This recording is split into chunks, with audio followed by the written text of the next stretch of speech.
Hello, hello, I'm Sasha of Sasha Makes Cards, and today I'm here with Kraftin Kimmie stamps sharing a Krafty color along featuring the Fairies and Furries stamp set. Now this stamp set features 3 images as well as 4 sentiments. Today I'm going to be using 1 image and 1 sentiment to create a outdoor fall themed scene. Since this is being posted on September 23rd, the first day of fall was officially yesterday, the 22nd, and fall is my favorite season of the year, so I couldn't help myself but make a fall themed card. I also feel like fairies work really well in fall. They kind of work well all year round. You could have Christmas fairies, winter fairies, spring fairies, summer fairies, fall fairies, Halloween fairies. That would be a fun idea. You'll have to do that. But I really think fairies in the fall time just kind of adds to it, and it kind of makes sense. I don't know. In fall, there's mushrooms, leaves on the ground. In my mind, it's kind of like fairies just live amongst the leaves in the fall time.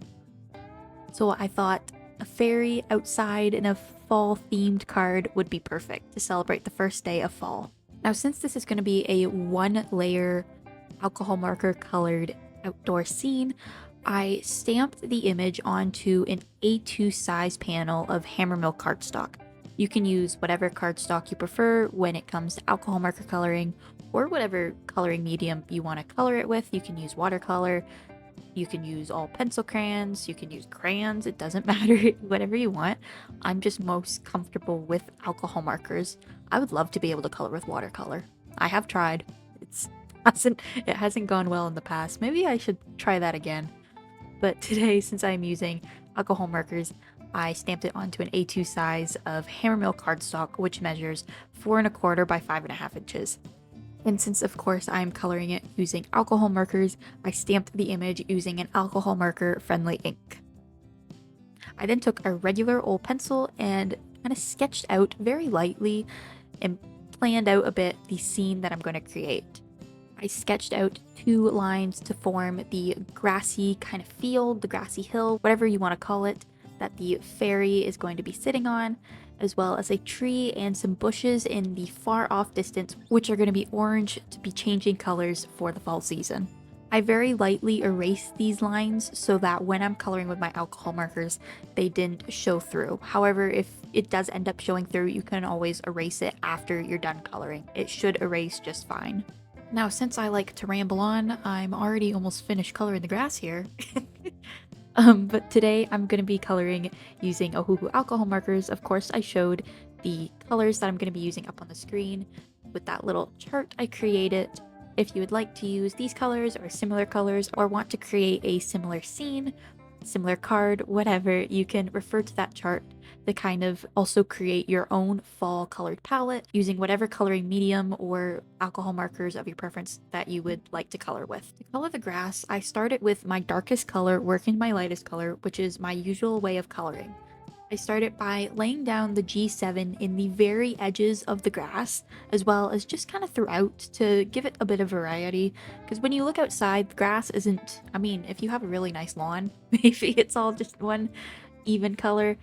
But especially in the fall time, the grass kind of starts to die off. If you look at like a natural field of grass, it's usually different colors. So I put the darkest color along the edges as well as kind of throughout, just to give it a more natural look. Since my darkest color was G7, I then worked up from there to kind of blend out the colors.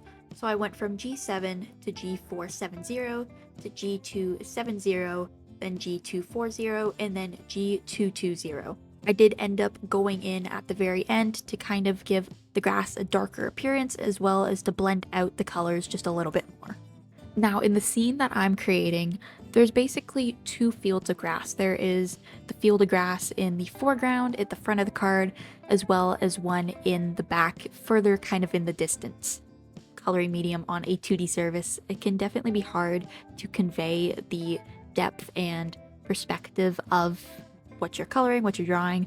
So to do this with the grass, I made the top of the grassy field in the foreground a little bit darker, and then the top of the grassy field in the background, the horizon line, lighter, to give the appearance that maybe the sun is shining down on the grass in the back, but the grass in the front is a little more shadowed, especially with the tree.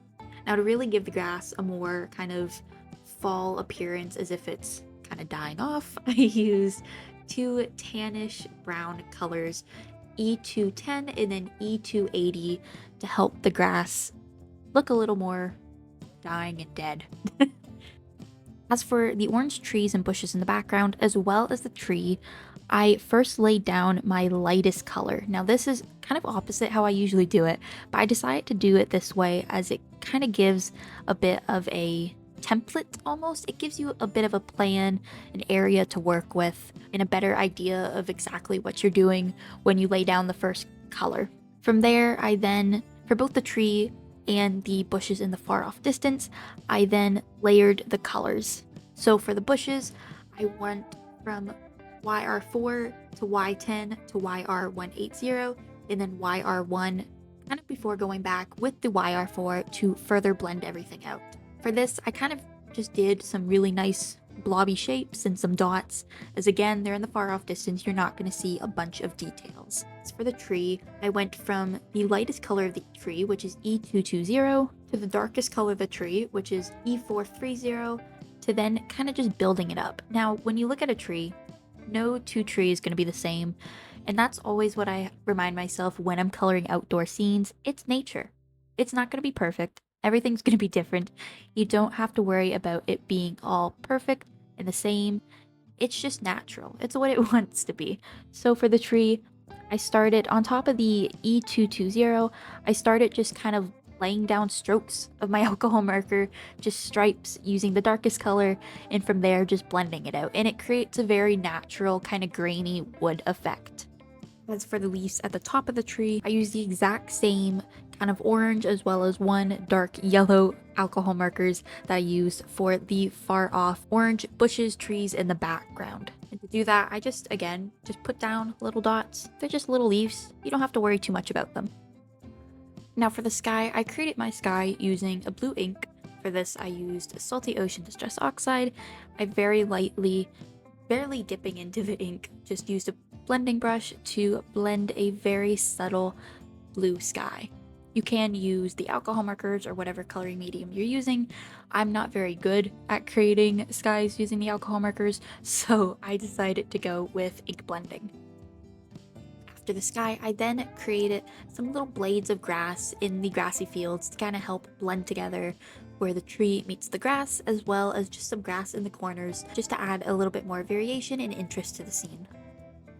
Now for coloring the fairy image itself from the stamp set, I decided to color her dress orange as I wanted it to match the overall fall colors I'm using, as well as the leaves in the tree, the trees, bushes, whatever they are in the background.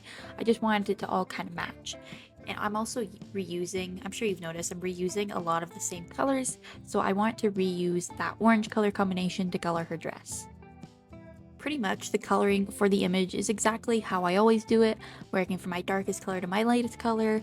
I colored the fairy herself, and then I moved on to the animals and then the mushroom. I colored the fairy's skin E260, then E240, then E220, and then lastly E210. As I mentioned for the dress, I used the YR180, Y10, and YR4 color combination. As for her hair, I used NG07, NG06, CG070, CG050, and then CG30. I ended up using the exact same color combination I used for her skin for the squirrel, plus one additional darker color, which you saw up on the screen, and then I used the same color combination I used for her hair for the other furry little friend sitting beside her on the mushroom. For the wings, I used a simple blue color combination, kind of a dull blue color, because I wanted it to go again with the fall theme I'm going for, so I used B270, B260, B250, and then B220. As for the mushroom, I did color it a red mushroom, however, I kind of sketched in, I don't think I showed this part, I sketched in little round circles to create a simple white spotted red mushroom. I colored the red starting with R7, then R8, then R2, R3, and then lastly R1. For the dots on the mushroom, I use CG050, then CG030, and lastly CG020. For the actual base of the mushroom and the underside of the mushroom, I again just used that brown color combination, E240, E220, E210, and then E280. Once I was done coloring using the alcohol markers, I then moved on to coloring at least a little bit using some pencil crayons. For this, I used the Prismacolor Premier colored pencils. Do too much because I was quite happy with how the scene had turned out at this point, but I did want to darken a few of the areas, so I went in with a dark pencil crayon. For this, I'm just using a black to help darken a few areas of the scene and the image.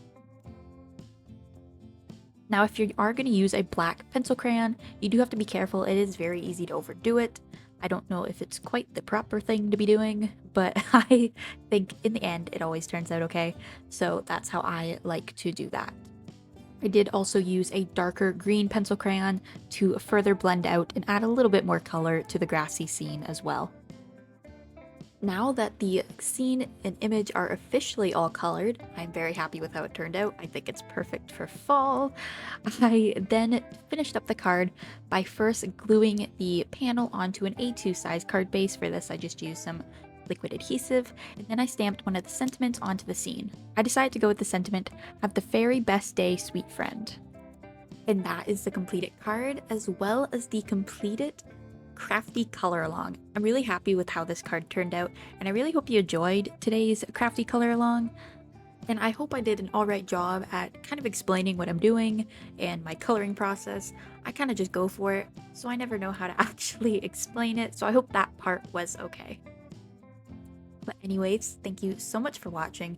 Be sure to check out the Kraftin Kimmie Stamps Krafty Friends Facebook group for more inspiration for all things Kraftin Kimmie Stamps, as well as links to my social media in the description below.